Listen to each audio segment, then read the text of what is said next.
La Federació d'Interpenyes compleix enguany el seu 5è aniversari. Des que va ser creada, ha tractat d'impulsar la tradició de la pólvora, que ha donat fama i universalitat a Paterna. Per a continuar amb aquesta tasca, hem organitzat l'acte d'avui.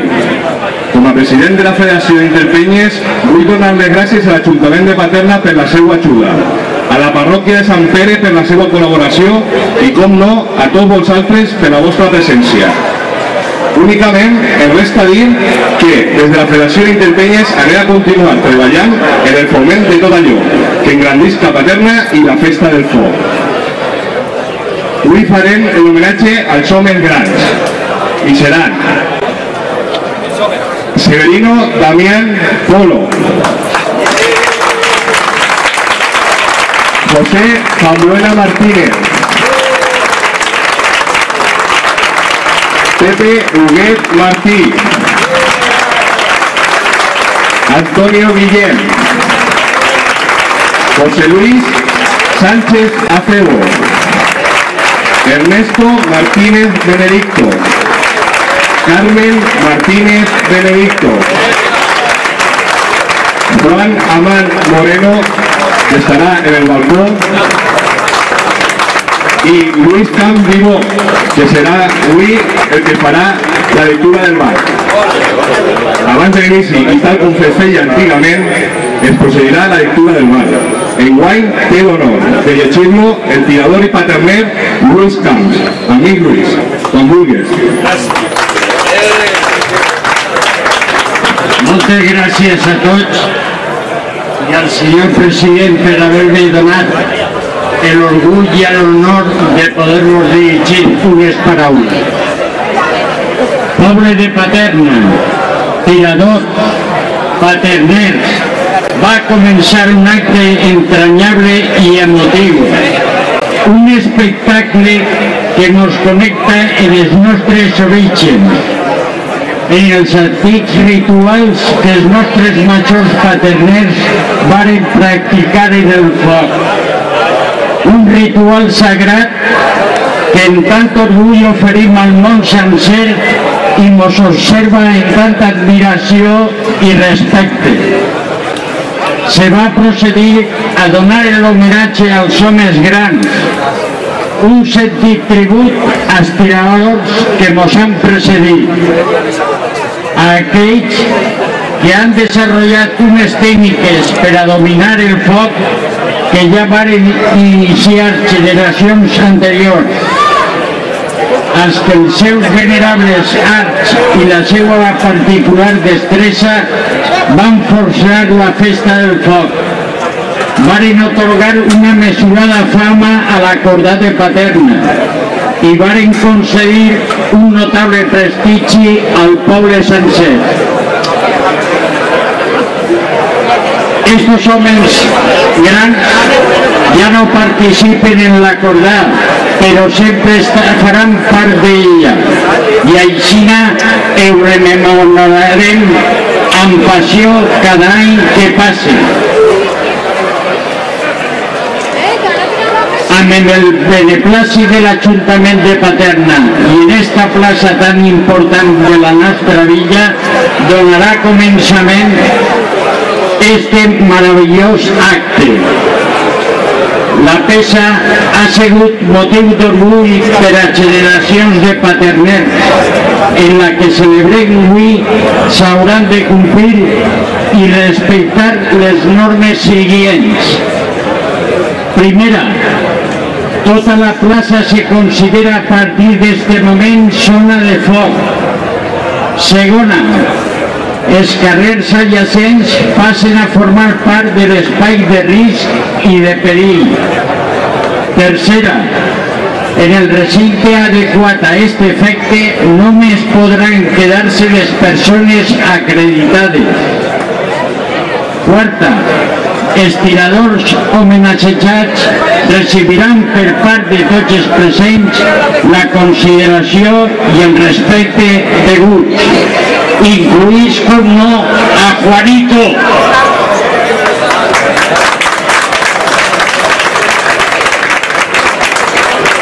No podran introduir-se artículos pirotècnics de fora de l'organització.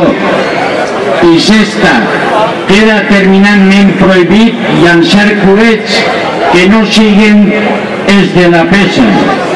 Que el Santíssim Crist de la Fe i Sant Vicent Ferrer els protegisquen i els beneïsquen este foc. Cantant de respecte llançarem. I per últim, recordar a mon pare en una frase famosa ja des de l'any 95. Xiquets, el que no vulga pols... Gràcies, bona nit. ¿Qué es lo que tienes que dir? La corda de hoy en día varía molt de la que se feia antes. Uy, una barbaritat. ¿Y qué? Perquè sí, ¿Qué? perquè antes se tirava la peça que ara no va la peça. Se tiraven menos coets antes que ara. I era molt diferent. Però els coets anaven més que d'ara. Prou. Anaven. Les femelletes també. ¿Te'n recordes de com era la corda antes de guerra, per el carrer Major? Sí, bueno, sí, home, pues, me recordo, sí, hi havia una corda. Hi havia una corda Ficava una corda de banda. que diuen el moment, Bueno, si li diu... que passaven la peça. La peça que era un carro de madera i els coets damunt. No, però penjats. Penjats. Se corria i portaven 12, 24 coets, portaven. I anaven passant i anaven caient els coets. Pues yo creo, porque ahí habrá mucho que discutir, porque habrá muchos que pensarán que es así y otros que no. Yo creo que la corda viene por el asunto de la pieza, lo que decimos la pesa, que eso va enganchado, la pieza va enganchada con una cuerda, y aquí, en la corda de Paterna, pues estaba en lo que era el Horno del Sol antiguamente, que es esquina, en la misma esquina que está la Caixa, ahora, la Caixa esa de Cataluña, o no sé cómo se llama. Desde allí enganchaban la cuerda y paraba en Casa Bufa. Bufa es la finca esa nueva que hay de mármol. Iba así, cruzando así en diagonal la calle, y iba allí. Eso es la cuerda. Y yo creo que la corda viene o deriva de la cuerda, de la corda. Se dice corda, si no es ¿qué explicación tiene una corda de cohetes que van por el suelo si no hay ninguna cuerda? ¿Y los participantes?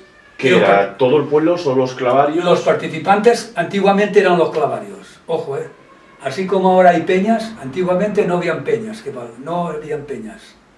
Antiguamente eran los clavarios, y después de los clavarios entraban la gente relacionada con los clavarios, amigos, familiares, y esos son los que hacían la corda. Claro, los que entraban dentro de la corda, a pesar de que en aquella época uno cualquiera podía entrar a la corda.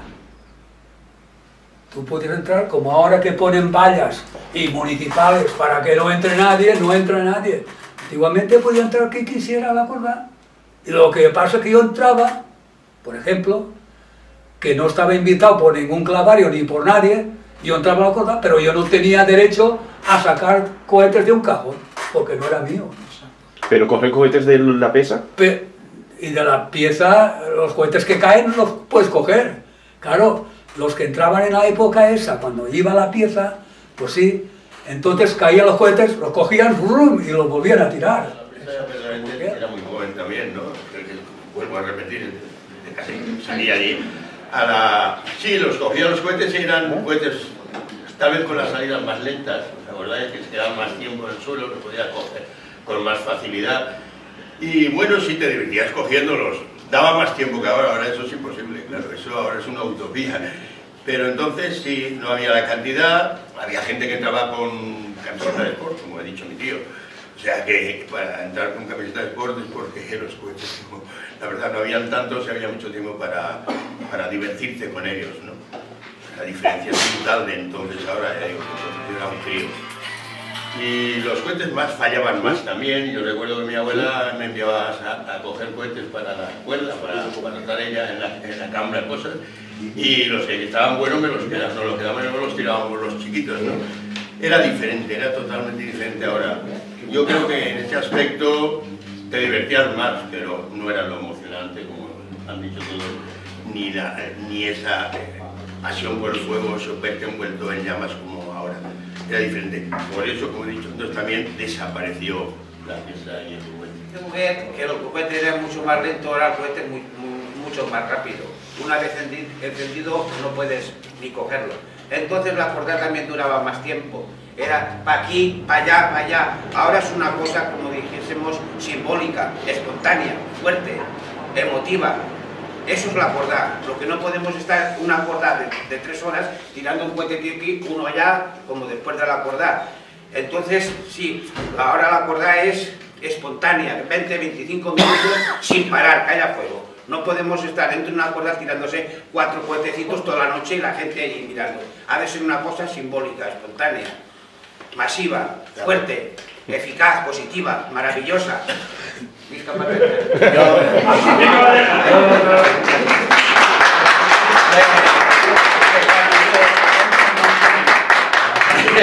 Bueno, jo tinc que parlar de la meva joventut en el sentit, parlant sobre 16 anys, 17 anys.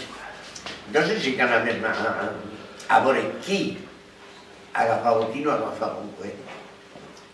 Jo me'n recordo que n'eren 3 i eren uns balillers, i anàvem a veure qui havia tot. Però no perquè és per veure que eren 3 amigatxos, que era Manolo el Gallo, Pascual el Olivero i el Menda Merendà. Però anàvem a veure qui havia agafat un coet o qui no. I entrava així, el que dia, entonces te donava temps a estar dins, per a fora, i després vingueren que n'hi havia caixons dins, i és un poquetet més fort, però entraven en les botes sí, un pantaló i una camisa, tranquil·lament entraven a parells, i estaven suelten ells.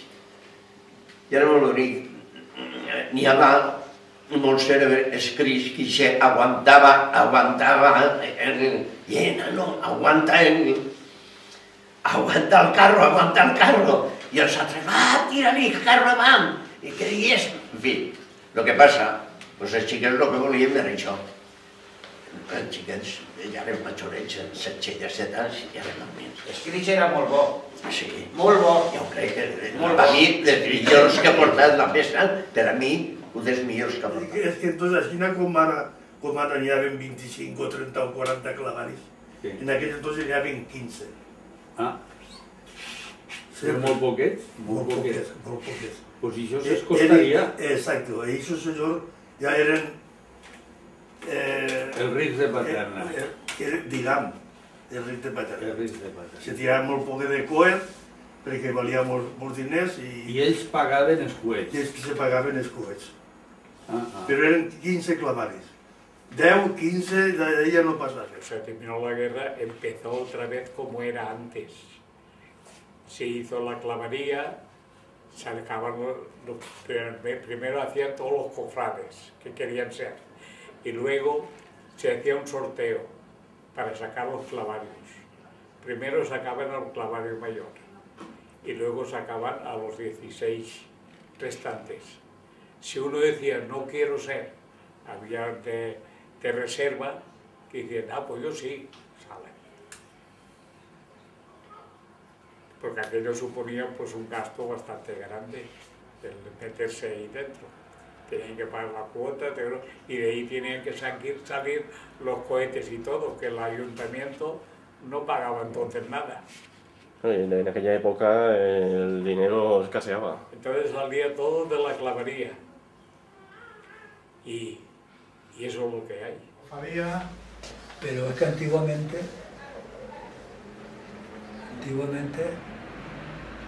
la cordá no la pagaba el ayuntamiento, macho.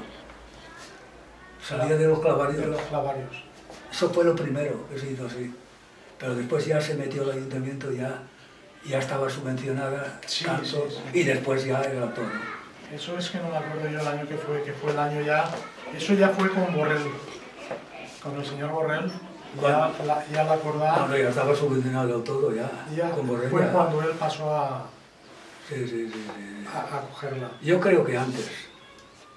Yo creo que antes de Borrell, que es cuando entró la democracia... Sí, tenía una poquita subvención. Cuando entró la democracia de verdad, que es cuando vino aquí, estaba Bernardino de alcalde, entonces ya estaba subvencionada totalmente. Ya estaba. Lo que pasa que en una clavería que hicimos, que el clavario mayor era Chofret, ya ha fallecido el pobre, hicimos una reunión en el Capri con Bernardino, no con Borrell, Bernardino, y él quería que la clavería no tuviera ningún peso específico relacionado con los fuegos. Ojo. Y él quería quitar a la clavería del medio, y es lo que ha pasado ya, que ha llegado el momento en que los clavarios desaparecieron ya en sí, pero no tenían ya ningún peso. Nada. Él quería que la clavería se dedicara solo a la cuestión de iglesia, de esto, de lo otro, de lo que quisieras, de hacer espectáculos, pero en los fuegos ya no intervinieron nada. Y así fue. Ya llegó el momento que ya no intervinieron para nada. Bueno, no se recordeu de lo que se feia antes, després de l'acordar de fer la xocolatada, això no la recordeu? Sí, que se'n recordem. Que tenia algo que veure en lo que se fa avui en dia? No. En absolut. Había una cosa pareguda que era recordar, que se para, entonces se feien els carrers de Paterna. Els quatre cantons se tiraven cohetes de la part de dalt, des del 2 de maig a cavalls, i nosaltres per cavalls per dalt, i coses així, no? O el musical, el Palomo, això va ser posterior, el Palomo, que també se tirava. Sí, però aquestes quantitats de coets que se tiren avui en dia, no? No, era més difícil. Ara estan, per sort, les interpenyes, les penyes, connecten diners i compren més coets que abans. Bueno, i això d'anar al passacalle i anar... Che, dona'm un cohetet, això per què era? Per tirar-los després. Exactament. I no en el passacalle, també en la corda que volien furtar cohetes per tirar-los després. Jo en el passacalle he sigut clavari i no he tirat en la vida un coet en tenalla. Siguent clavari, jo portava un que m'estirava, però sempre anava a portar el caixó clavari. I és el que diu Ernesto, dona'm un coetet, dic, no, que són del clavari. Jo no podia anar donant coets en tota la volta i després dir-li al clavari, ja no le tinc, punto. No, però jo me referia a això, demanar el coetet, per què era? Per tirar-lo endavant? Per tirar-lo endavant. Però no podies donar, Ernesto, coetets a tot el món, perquè els coets s'havien pagat el clavari, perquè antes anàvem a casa del clavari, que ell tenia confiança en tu, i tu te donaves 2 caixons, te s'endues a casa, d'allí ficaves a la corda. No com ara, era un altre sistema. Entonces, quan estava tirant en la corda, després que eixies a repostar per portar els coets? Claro. Després cada clavari tenia el seu sense casa. Que guardaven en casa. Perdoneu, tornem a redir. Jo anava a casa al clavari i replegava 2 caixons de coets, més endur a casa. I a l'hora de començar al passacalle, havia també un caixó de lujo que era pel clavari que jo portava i ell tirava. Però després jo ja replegava els 2 caixons i me'ls endur al carrer Major. i en el carrer Major ja posava un caixó dins d'una casa i jo me quedava en una hora. I al cap d'un ratet, d'un quart d'hora, o 15 minuts, 10 minuts, etc., pues li tocava, me coneixia, per el casco, m'obria, me donava aquell caixó i el tirava. Pero siempre andaban a casa a clavar y a peros cohetes. Intentar robar los cajones nos ha pasado en la corda. Yo recuerdo uno enfrente del café de los cazadores. Estaba tirando y veo que sale uno del café de los cazadores y me quita un cajón. Me fui detrás de él con un cohete, se lo puse así y digo, ¿qué? Y lo soltó, pero ¿cómo? Y eso también pasaba, ¿eh? Como te descuidaras, salían y te quitaban los cajones, pues te das cuenta. También anécdotas de esas nos han pasado, ¿verdad? A montones. El Pepín. Hasta que llegaran los cajones con las cadenas. Con las cadenas cogidos al suelo. Por culpa de los famosos Al Capone, que robaban los cajones. Pero en plena corda, ¿eh? En plena corda y tenías que atarlos para evitar que te quitaran los cajones. Pero la cantidad de cajones que se han quemado por culpa de las cadenas que entraban por dentro. Sí, por eso yo se lo diré. Es que yo cogí masilla, en este sentido masilla, y enmasillé todo por dentro los cajones para pasar las cadenas enmasilladas para reventar. Porque los cajones se te quemaban por el agujero que hacían las cadenas. Al moverlos se hacían más gruesos y entonces por ahí el cajón se hasta que Máximo Gascón encontró la cola adecuada que era inífuga para evitar que reventaran els caixons. Que bueno, s'ha suat moltíssim i s'ha parlat moltíssim en les comissions degut al cremat de caixons. I entonces, que si era la tapa, anem a reforçar la tapa, que si era la cola que no era inífuga, després cola inífuga, el caixó impregnat en una pasta adrede perquè no prenguera foc.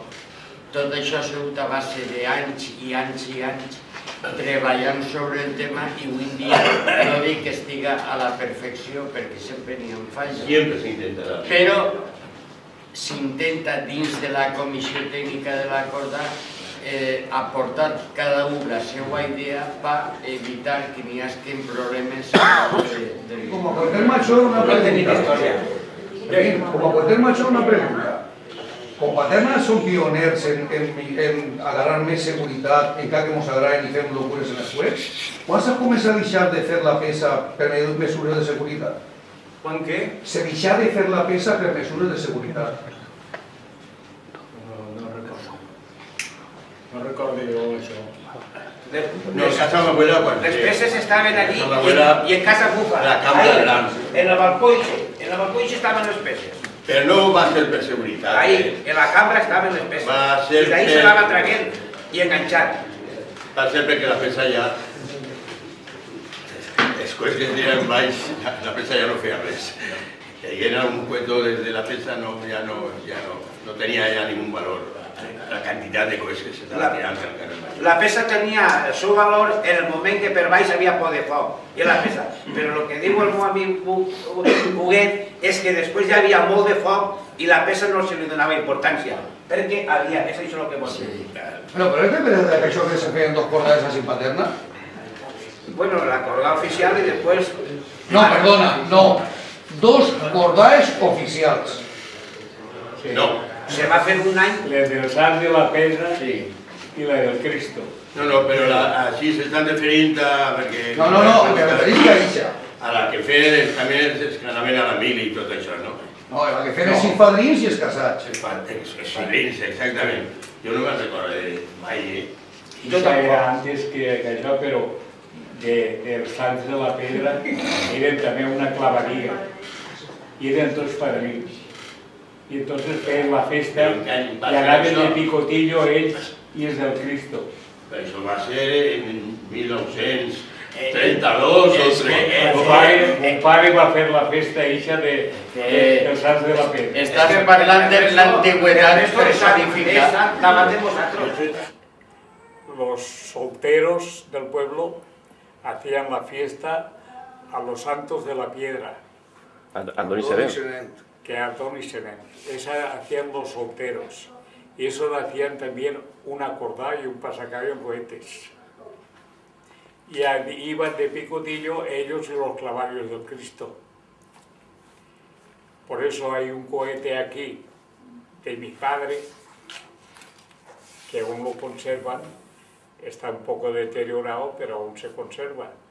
De los de Lugo, que entonces les ponían el nombre y todo, cada uno el cohete suyo. Sí. Y ese aún lo conserva mi hijo. Por lógica, por razones de problemas, que la crisis también existía, pues los solteros menos poder adquisitivo, pues dejó de desaparecer la fiesta y siguió los hombres casados, que es lo que más poder adquisitivo tenían. Jo volia fer-vos una pregunta. Cada que falta la meva companyera, jo volia veure quina emoció haveu tingut vosaltres quan vos cridaven per fer-vos l'homenatge que vos feren a la plaça. Bueno, yo sí hablo tal vez por el trofeo que me disteis. Pues yo, con alegría. Lo he comentado muchas veces con todos vosotros y creo que en mi vida he sentido una emoción tan grande. La prueba está que lo he repetido en la radio también. Es la única vez en mi vida que no sabía ni leer lo que tenía escrito. Las lágrimas las tenía ahí, ya me estoy emocionando. Tenía a Luis delante de mí. Yo creo que es la única vez en mi vida, porque haciendo teatro se me acababan mis actrices que me comía sus papeles y todo, que no sabía ni hablar. Me quedé sin palabras. Y yo os lo digo sinceramente, creo que en mi vida he tenido muchas vivencias, pero como ese día, lo repito y lo repetiré. Ahora me estoy notando que me estoy poniendo los pelos de punta. Como ese día, nunca. Por mi parte. Cosas así no salen todos los días. Que te digan eso es muy importante, porque francamente no sé, creo no merecer, por ejemplo, en ese momento piensas, yo creo que no me lo merezco, que hay muchos más, pero en fin, te designan así y yo muy honroso, en fin, y aquí me he criado con todos en este sentido y he amado lo que aman ellos. Amé el fuego desde muy jovencito, porque entonces empezábamos muy jóvenes. Entonces, la cordera, la pesa, la más dura para nosotros, pero además pues había muchos cajones. Hoy en día ya, en fin, ya se ha hablado tanto de la corda, pero para mí me parece un poquitín masificada, o sea, es demasiada gente. Francamente, el día que César me comentà de tirar la pesa, jo li vaig dir que per problemes, digamos, en plan de broma, sexuals, és dir, físics, no podia, per culpa de la diabetes, sabeu que qualsevol cremar és més fotuda de curar. A mi me passava el mateix que a Pepe Huguet. Se me ficava un nuc en la gola que no podia parlar. Sobretot a veure al nostre amic i a la seva germana, a Pepín, a Severino, a este altre amic, a Pepe Huguet, a tots vosaltres, veure-vos allí, va ser tal l'emoció que paraules no m'eixien. I això que les tenia escrites, però les paraules no m'eixien. Jo diria, Nostre Senyor, que me done paciència y que el Cristo no se enfade, si no soltaré algún taco y no se m'oblidaré. Però, sincerament, no sabeu l'alegria que mos varen donar a tots nosaltres. O sigui, va ser un acte fet des del cor vostre a persones majors. I això, per mi, el que valoreu a les persones majors té una importància tremenda, perquè el que no valora als anteriors no se valora a si mateix. I jo crec que vosaltres heu sabut valorar molt, no, moltíssim, a les persones majors. I per mi això és digne d'admiració totalment. Per tant, jo l'únic que tinc que donar-vos són les gràcies i donar-vos un aplaudiment ben fort.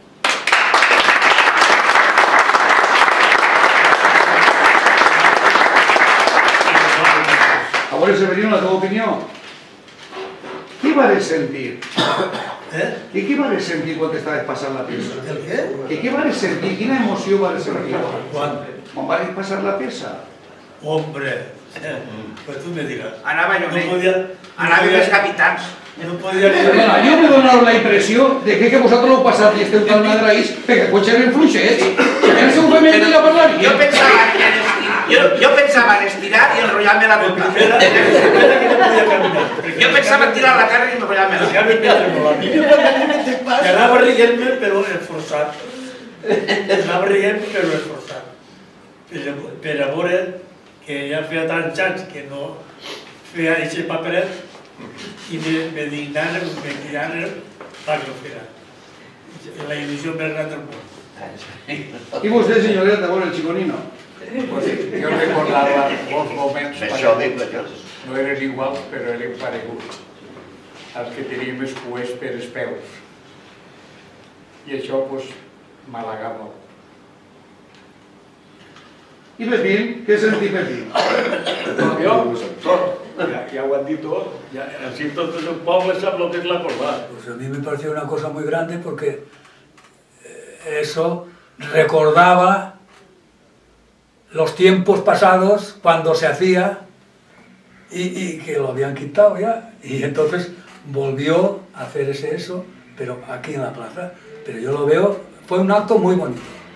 Muy bonito. Y hubo mucha gente que decía, esto no lo debían de dejar, no debían de dejar de hacerse, debían de continuar. Deberes en el cor en la mà. Cada un de vosaltres.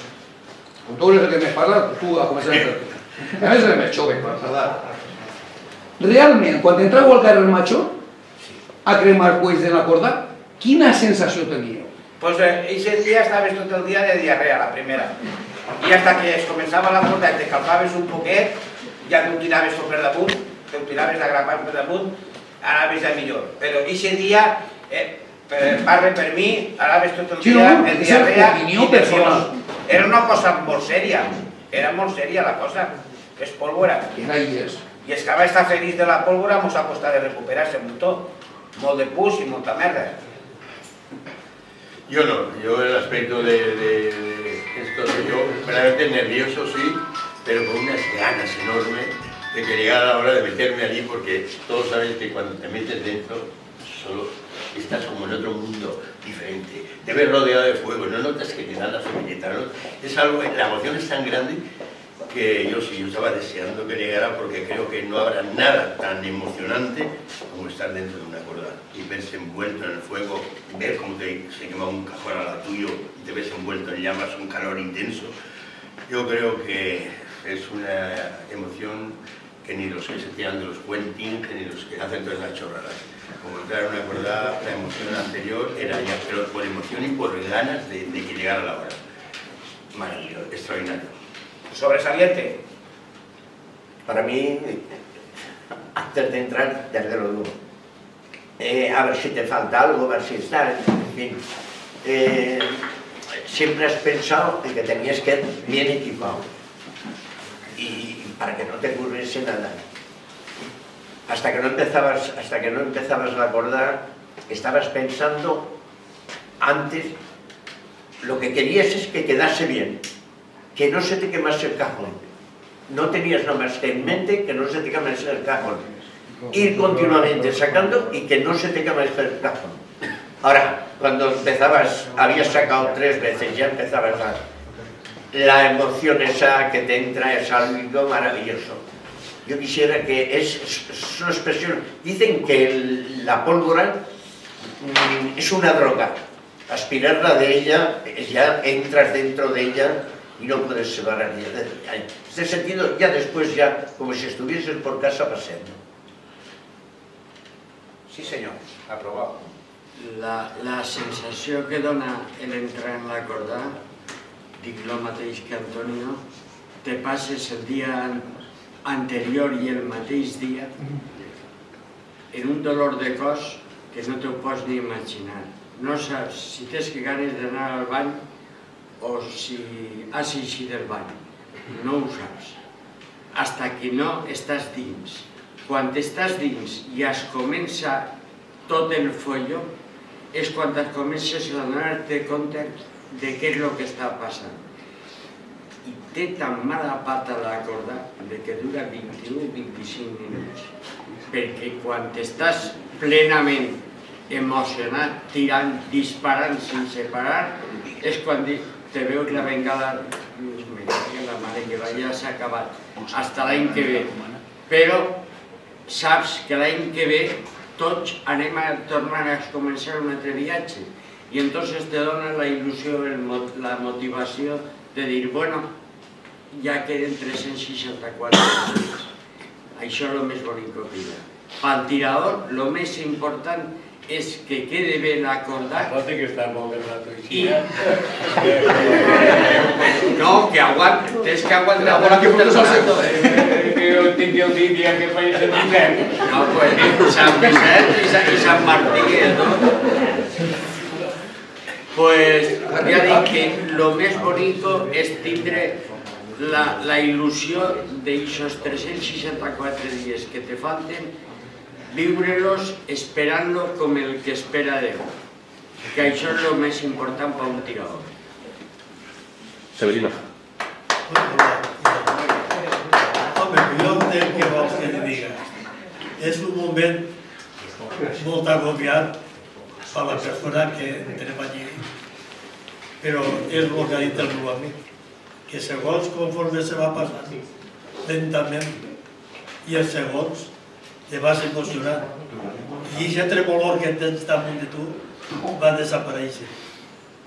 I quan deixes d'allí, dius, Déu me guarda i que no m'ha passat res i que no m'ha cridat. Que és una emoció molt gran el voler entrar. Ara que poguera jo tornar a entrar, entraria. Però ja no pot ser. Ara me toca a mi, no? Bueno, pues la diferència que jo trobo és que els cuers d'antes i els d'ara són molt diferents. Perquè resulta que antes aplegaves i en seguida senties l'olor de la brea, que estaven encolats i entregats. I entonces ja te fes l'ànimo de lo que era.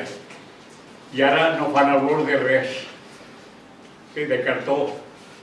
Únicament quan te'n cremes ja notes l'olor, però si no, no.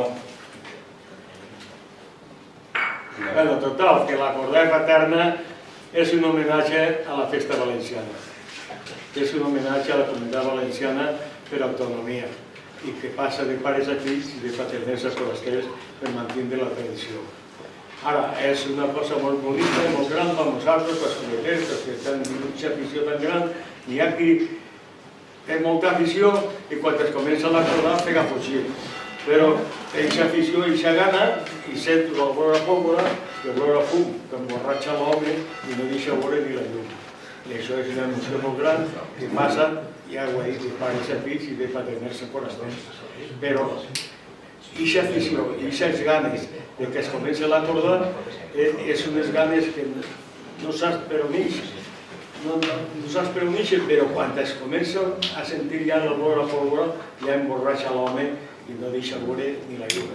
És una emoció.